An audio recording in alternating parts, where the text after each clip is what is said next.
Ну что тут можно сказать? Мне понравилось. Особенно первая. Я думаю, что во второй части не было попыток даже договориться как-то между собой. Может быть, это было, наверное, даже и невозможно в некотором смысле. Но, вероятно, если нам важен был общий результат, то, наверное, нам нужно было хоть как-то попытаться друг с другом взаимодействовать своим. Чему нужно? Для меня самое главное, скажем, в этой сети, это то, что не молчать, и если вижу, что что-то делать не так, надо проговаривать слух, потому что в нашей первой игре в команде я допустила единственную ошибку, что я не настояла на том, что задача была услышана не полностью всей командой.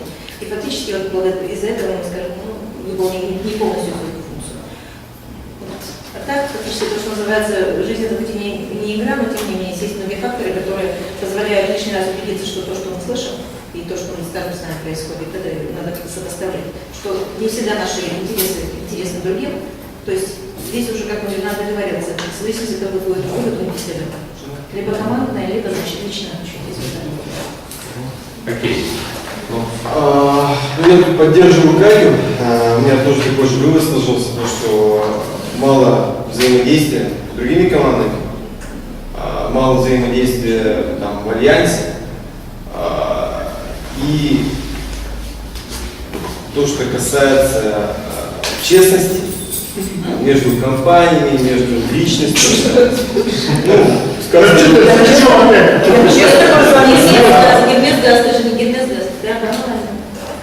Я честно смотрела на тебя. Это ты мне все из игры такие сложные выводы сделали? Ну, да.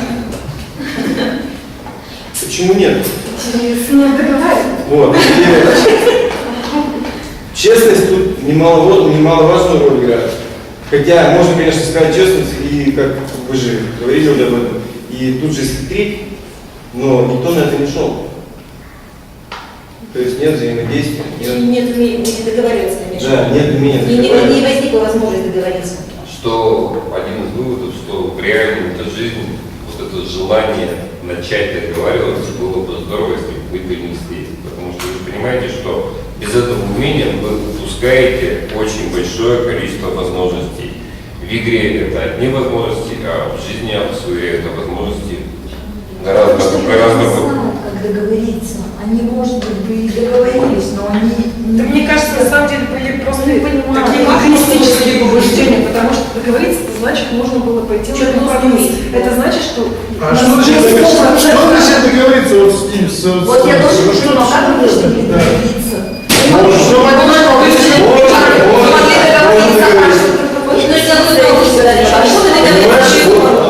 Я специально пошел в другую компанию, да, договориться, но они захотели такую выгоду. Точнее, они согласились, но не Окей. Что договориться, как, мы же не знаем, как договориться. То есть я правильно понимаю, что мы на тренинг по коммуникациям готовы записаться, на тренинг по продажам, по переговорам. То есть по большому счету была задача игрушки, если вы понимаете, немножко другая, да? выявить, что Она просто показать, посмотреть. То, что вы реально не можете, не слышите друг друга, не умеете договариваться, да, это факт. То, что даже там дошла половина коллектива. Нет, у вас не все плохо. У вас есть большое количество возможностей.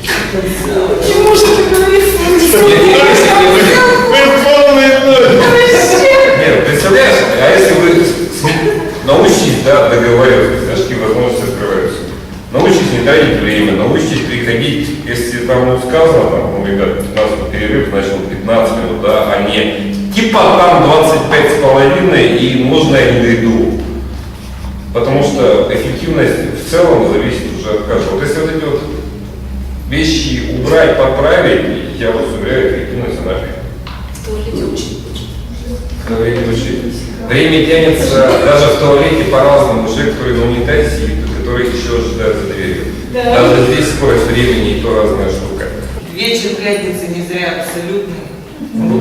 Настолько много внутренних открытий. И то, что, ну, первая игра действительно понравилась больше. Ну, чтобы было понятно. Да, она была понятна и дала больше ощущений. А во второй больше кидали. Да.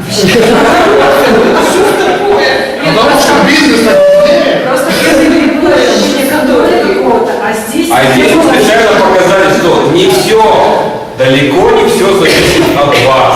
И все, что можно сделать, это попытаться минимизировать. Ну, ущерб, который могут нанести. Потому что если люди угадывали, да, что у вас там ситуация какая-то, да, форс-мажор, или там 40, получали одно. Кто-то не угадывал, лепил 30. Было чуть полегче, да, не так обидно. Но ведь можно было, пардон, эмоциями изобразить, да, бурную деятельность. А давай быстро, ставь 10, нормально, 10, это шепотом произнести.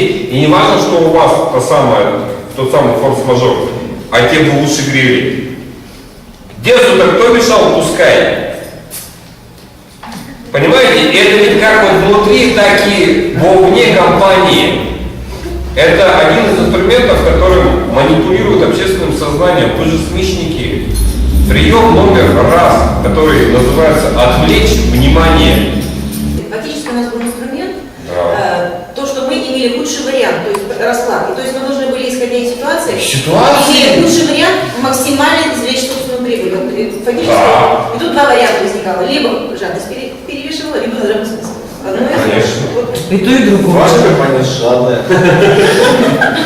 Смотрим. Что-то не особо они нас жадничали. Мы все по-честному, по чуть-чуть. Ну, опять же, вот жадность уходит не была, понимаешь? Все равно. Мы смотрели, потому что у них на лице было все это. Мы сразу смотрим, а что же нам хоть как-то улучшить свою ситуацию. Ну, первая игра показала, какие мы на самом деле, какой у нас коллектив. Потому что, проанализировав первую игру, я поняла, что, по идее, все могли бы быть выигрыши и все получить по максимуму. Там стратегии у вас у всех абсолютно разные. И так вот так поучаствовать. Ну, никто никого не услышал, и так вот у нас в жизни. Как я просто изначально несерьезно. У меня товарищи попросили взаймы денег, я им тут же дал, не